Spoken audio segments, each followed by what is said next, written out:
वादा हुआ था कि हम इंट्रोगेटिव के नियम और कुछ विशेष नियम आप लोगों को समझाएंगे। तो सबसे पहले इंट्रोगेटिव के नियम पे आप आ जाएंगे। अगर वाक्य में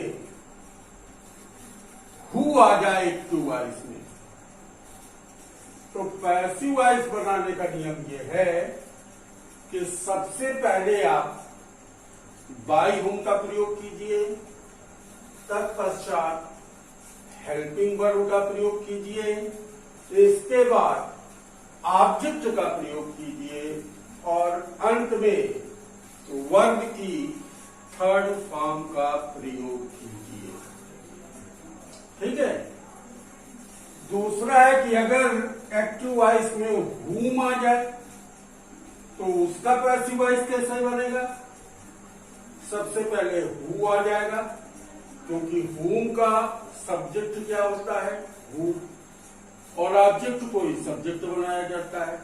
तो हु आ गया, हु के बाद फिर आप हेल्पिंग वर्ब लाइए, वर्ब की थर्ड फॉर्म लाइए, तत्पश्चात बाई लाइए और बाई के पश्चात जो आपका वाक्य में सब्जेक्ट हो उसको ऑब्जेक्ट बनाकर ऑब्जेक्ट के स्थान पर लिखिए। ठीक इसी तरह से अगर एक्टिव वॉइस में व्हाट आ जाता है तो पैसिव वॉइस का नियम हो जाएगा what plus helping verb plus verb की third form plus by plus subject को ऑब्जेक्ट बनाकर ऑब्जेक्ट के स्थान पर लिखिए। बाकी तो इंट्रोगेटिव के नियम जैसे साधारण अवस्था में होते हैं, उनको जैसे इंट्रोगेटिव सेंटेंस बनाया जाता है वर्बों का प्रयोग करके उसी तरह उसे पैसिव वॉइस में बदल दीजिए। इसके बाद अभी तक आपने जो भी वर्ब आई उन वर्बों में प्रीपोजिशन बाई का प्रयोग किया आपने और बाई के पश्चात सब्जेक्ट को ऑब्जेक्ट बनाकर लिखते हैं। लेकिन अब कुछ ऐसी वर्ब हैं जिनके स्थान पर बाई का प्रयोग नहीं होता है। कुछ के साथ एट का प्रयोग होता है, कुछ के साथ विद का प्रयोग होता है, कुछ के साथ टू का प्रयोग होता है, कुछ के साथ इन का। तो प्रायः तुम्हारी परीक्षा के हिसाब से ये वर्बें हैं जिनमें तुमको कुछ न कुछ मिल जाएगा। जैसे अगर एक्टिव वॉइस में वर्ब के रूप में सरप्राइज्ड आ जाए, एस्टोनिश्ड आ जाए, डिसअपॉइंटेड आ जाए, डिस्ट्रेस्ड आ जाए, डिसप्लीज्ड आ जाए या अलार्म्ड आ जाए, अगर ये वर्ब आ जाती है एक्टिव वॉइस में तो इनका जब हम पैसिव वॉइस बनाएंगे तो पैसिव वॉइस बनाने में फिर हम बाई का प्रयोग नहीं करेंगे। बाई के स्थान पर हम एट का प्रयोग करते हैं। किसका प्रयोग करते हैं? एट का प्रयोग करते हैं। इसके अलावा अगर प्लीज्ड आ जाए, सेटिस्फाइड आ जाए, डिस्गस्टेड आ जाए, चार्म्ड आ जाए, थ्रोन्ड आ जाए, लाइन्ड आ जाए, तो हम बाई के स्थान पर विद का प्रयोग करते हैं। किसका प्रयोग करते हैं? विद का प्रयोग करते हैं। अगर एक्टिव वॉइस में नोन आ जाए या ओबलाइज्ड आ जाए तो हम बाई के स्थान पर टू का प्रयोग करते हैं। और अगर एक्टिव वॉइस में वर्ब के रूप में कंटेंट आ जाए या इंटरेस्टेड आ जाए, तब हम बाई के स्थान पर इन का प्रयोग करते हैं। ये नियम है, ये नियम आपको लिखना है और लिखने के साथ साथ अच्छे से याद भी करना है। तो थोड़ा सा मैं तुमको समय दे रहा हूं, आराम से लिख लीजिए।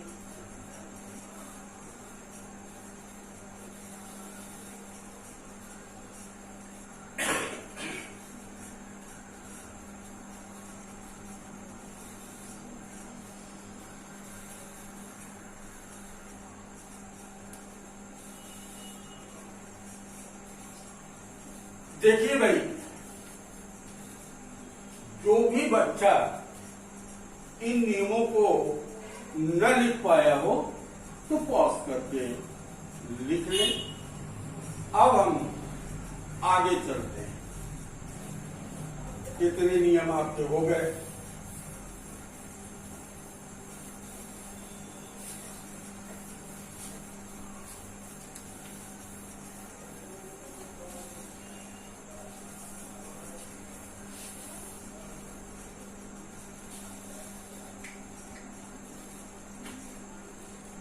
देखिए भाई, ये तो आपको मालूम ही है कि एक्टिव से पैसिव हमेशा ट्रांजिटिव वर्ब का ही बनता है। इंट्रांजिटिव वर्ब का एक्टिव से पैसिव नहीं बनता है। तो कभी कभी ऐसी स्थिति आती है कि कुछ वर्ब इंट्रांजिटिव के रूप में होती हैं, लेकिन अगर उनके साथ कोई प्रीपोजिशन जुड़ा है तो वो इंट्रांजिटिव से ट्रांजिटिव वर्ब बन जाती है, तो उनका पैसिव वॉइस बन जाता है। इसलिए वर्ब के साथ आए हुए प्रीपोजिशन को आपको नहीं हटाना है, उसे वर्ब के साथ ही लिखना है। ठीक कैसे?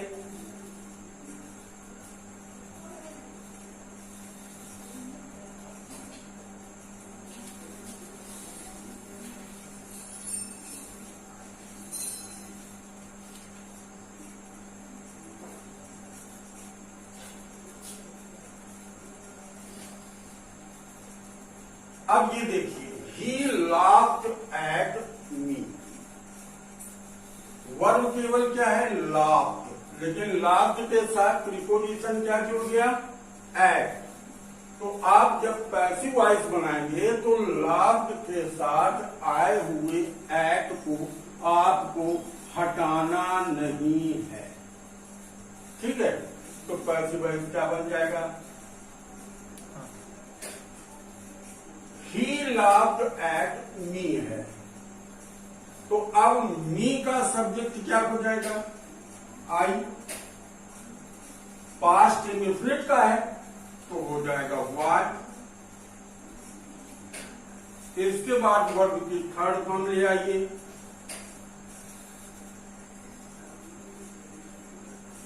लाफ्ड, और हमने कहा था कि प्रीपोजिशन हटाते नहीं है, इसलिए इसके साथ ले आइए एट। एट के बाद बाई लगा दीजिए और बाई के बाद सब्जेक्ट को ऑब्जेक्ट बनाकर ऑब्जेक्ट के स्थान पर लिखते हैं। तो ही का ऑब्जेक्ट क्या हो जाएगा? हिम। तो आपका क्या बन गया? I was laughed eight by him. इसके अलावा हमने एक नियम बताया था कि अगर एक्टिव वॉइस में दो ऑब्जेक्ट हो, एक डायरेक्ट ऑब्जेक्ट हो, एक इनडायरेक्ट ऑब्जेक्ट हो, तो वैसे तो हम किसी भी ऑब्जेक्ट से बना सकते हैं, लेकिन इनडायरेक्ट ऑब्जेक्ट से बनाना अधिक अच्छा होता है। कल मैंने इसका आपको एग्जाम्पल भी बताया था, तो आप लोगों को अच्छे से मालूम है। अब हम अगली बात पे चलते हैं। अगला नियम ये है, कभी कभी ऐसी स्थिति आती है कि जब सब्जेक्ट प्रत्यक्ष या अप्रत्यक्ष रूप से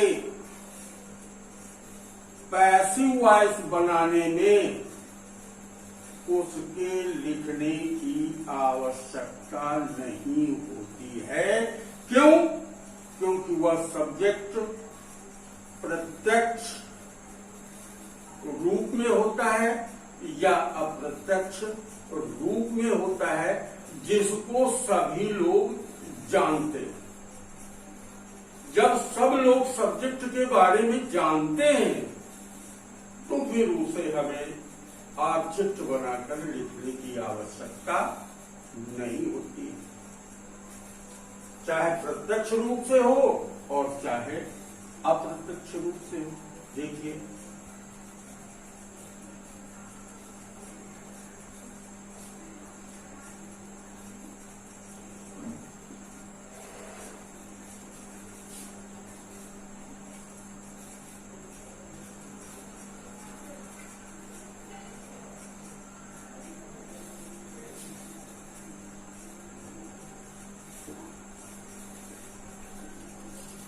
ये सेंटेंस है, someone has stolen my pen। 4-5 लड़के एक साथ बैठे और एक साथ जब लड़के बैठे हैं उनमें से किसी एक लड़के का पेन खो गया, तो वो शंका किस पे करेगा? उन्हीं 4-5 लड़कों पे ही करेगा। तो सब्जेक्ट तुम्हारा यहां पर अप्रत्यक्ष हो गया। क्यों? क्योंकि आप व्यक्तिगत रूप से किसी को ये नहीं कह सकते कि तुमने मेरा पेन चुराया है, शंका करोगे केवल। तो जहां पर सब्जेक्ट पूर्ण रूपेण अप्रत्यक्ष हो, सामने तुम्हें न दिखाई देता हो कि किसने मेरा पेन चुराया है, तो यहां पर तुम्हें नहीं पता चल रहा किसने हमारा पेन चुराया है, अप्रत्यक्ष रूप से है, लेकिन तुम्हारा पेन चोरी हो गया है।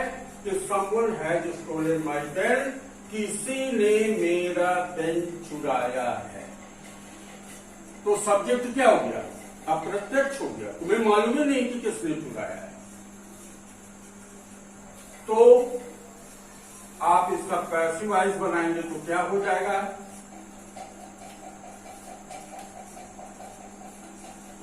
माई पेन हैज बीन स्टोलन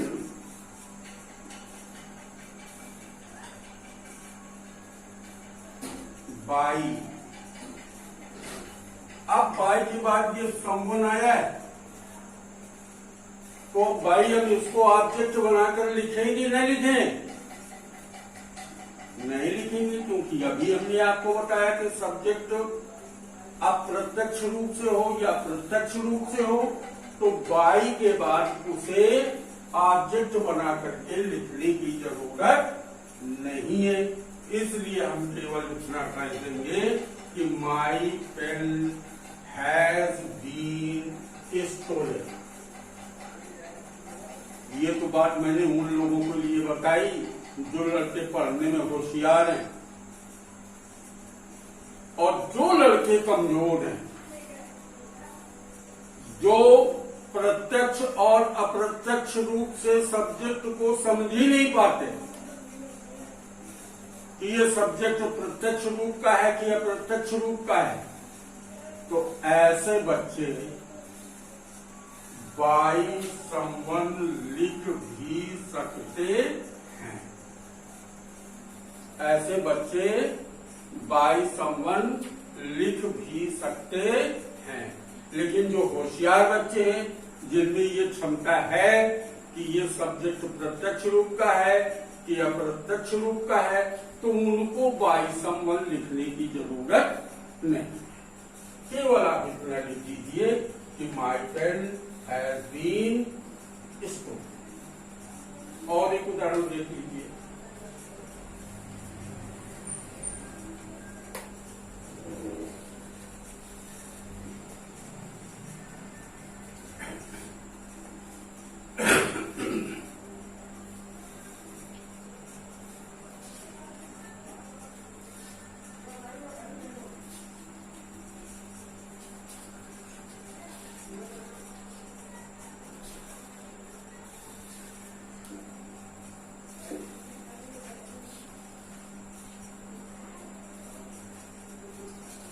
अब पुलिस हैड काट द थीफ, इस जगह काट की जगह आप अगर अरेस्टेड लिख ले तो और अच्छा रहेगा।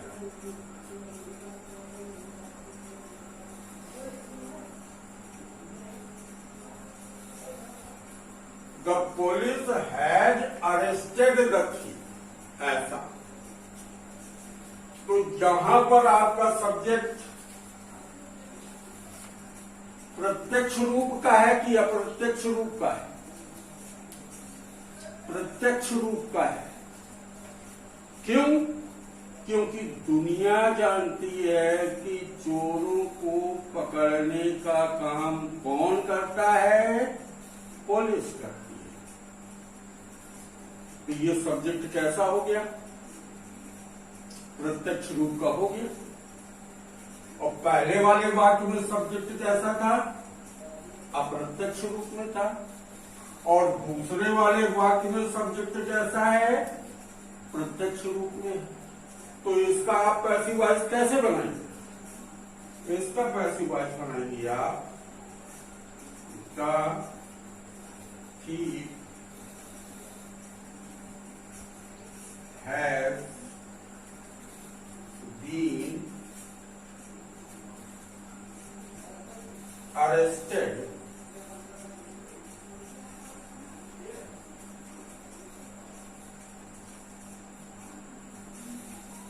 the thief has been arrested। चोर गिरफ्तार किया गया। अब दुनिया जानती है कि चोर को गिरफ्तार करने का काम कौन करता है? पुलिस करती है।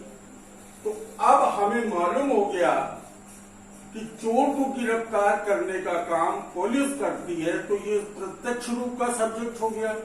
तो अब हम बाई पुलिस लिखें या न लिखें? तो फिर वही बात मैं बताऊंगा कि जो होशियार बच्चे हैं, जिनमें प्रत्यक्ष और अप्रत्यक्ष रूप का सब्जेक्ट ढूंढने की काबिलियत है, तो वो तो केवल इतने से काम कर देंगे कि the thief had been arrested. लेकिन जो कमजोर बच्चे, जो नहीं समझ पा रहे हैं कि ये प्रत्यक्ष रूप का है कि अप्रत्यक्ष रूप का, तो फिर वो बाई पुलिस लिख सकते हैं। इतनी बात क्लियर हो गई। चलिए अब हम आगे चलते हैं अगले नियम पर। देखिए, कभी कभी ऐसा होता है कि किसी सेंटेंस में ऑब्जेक्ट एक शब्द या फ्रेज न होकर के पूरा एक क्लाज होता है। तो जब पूरा एक क्लाज होता है ऑब्जेक्ट के रूप में, तब हम पैसिव वॉइस बनाने के लिए सब्जेक्ट के रूप में इट का उपयोग करते हैं। कैसे करते हैं? जैसे यहां पर है, people say that king is coming. प्रजा ने कहा या लोगों ने कहा कि राजा आ रहे हैं। ठीक है, तो ये आपका पीपुल सब्जेक्ट हो गया। से वन हो गई और दैट किंग इज कमिंग। ये आपका पूरा ऑब्जेक्ट हो गया और किस रूप में आया है? नाउन क्लास के रूप में, क्लास के रूप में आया है। तो इसका पैसिव वॉइस बनाने के लिए आप क्या करेंगे कि हमने बताया था सब्जेक्ट मान लेते हैं, ऑब्जेक्ट मान लेते हैं। इट पैसिव वॉइस में ऑब्जेक्ट ही पहले लिखा जाता है। तो यहां पर सब्जेक्ट के रूप में हमने मान करके लिख दिया कि सब्जेक्ट क्या हो गया? इट। अब ये प्रेजेंट टेंस में है तो हो गया it is said, it is said. अब हमें बाय पीपल लिखने की जरूरत नहीं है। अब सीधा हम दैट लगा देते हैं। दैट के बाद चूंकि ये रिपोर्टिंग स्पीच मान के अगर देखोगे तो ये प्रेजेंट टेंस में है, तो रिपोर्टिंग स्पीच की वर्ड में परिवर्तन नहीं होगा, तो हो जाएगा दैट किंग इज कमिंग। समझ में आ गई बात? ये नियम सबके समझ में आ गया भाई? आगे चले। अच्छा, अब अगर किसी वाक्य में is am are was were +2 plus verb की फर्स्ट फॉर्म,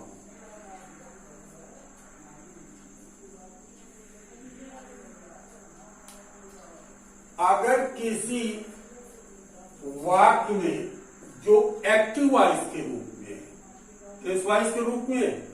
एक्टिव वॉइस के रूप में is am are was were +2 plus verb की फर्स्ट फॉर्म आ जाए, किस वाले वाक्य में? एक्टिव वाले वाक्य में। ठीक, तो इसका पैसिव वॉइस क्या बन जाएगा? इसका पैसिव वॉइस बन जाएगा is am are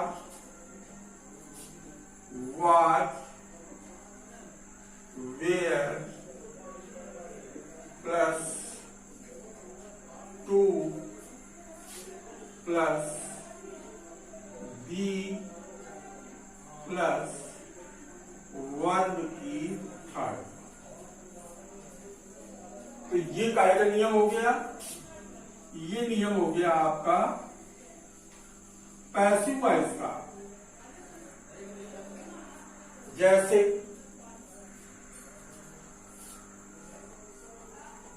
he is to help.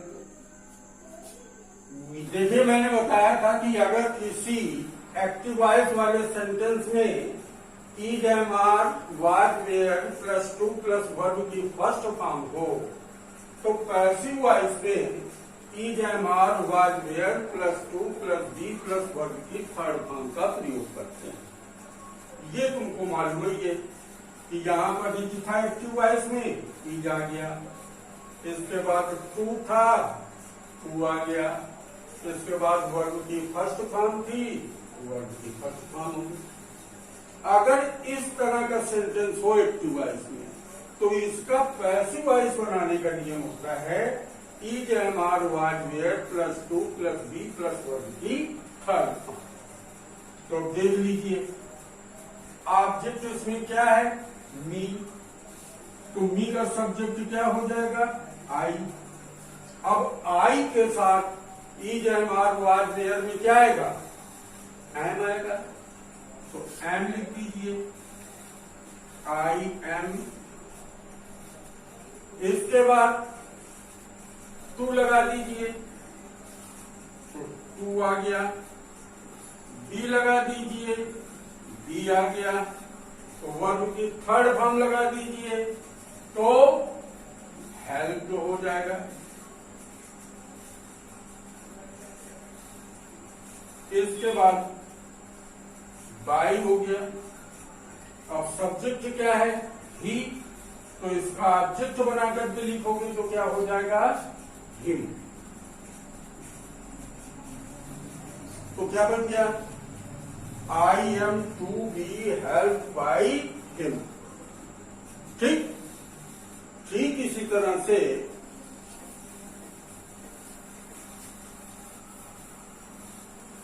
अगर एक्टिव वॉइस में has, have, had plus to plus verb की फर्स्ट फॉर्म हो एक्टिव वॉइस में, तो इसका पैसिव वॉइस क्या बन जाएगा? ये तो हो गया आपका एक्टिव। इसका पैसिव क्या हो जाएगा? Has, have, had plus to plus be plus verb की थर्ड। ये हो गया आपका पैसिव वॉइस। ठीक, जैसे I have to help him, ये सेंटेंस है। I have to help him, तो हैज हैव में ये हैव है, ये हैव आ गया। ये टू है, ये टू आ गया। ये वर्ब की फर्स्ट फॉर्म है, ये वर्ब की फर्स्ट फॉर्म हो गई। अब हिम है, तो हिम का सब्जेक्ट क्या हो जाएगा? ही के साथ क्या आ जाएगा? हैज, हैज के बाद क्या आ जाएगा? टू, टू के बाद क्या आ जाएगा? बी, बी के बाद क्या आ जाएगा? हेल्प। इसके बाद बाई, और ये आई सब्जेक्ट है, इसका ऑब्जेक्ट क्या हो जाएगा? मी। बोलिए।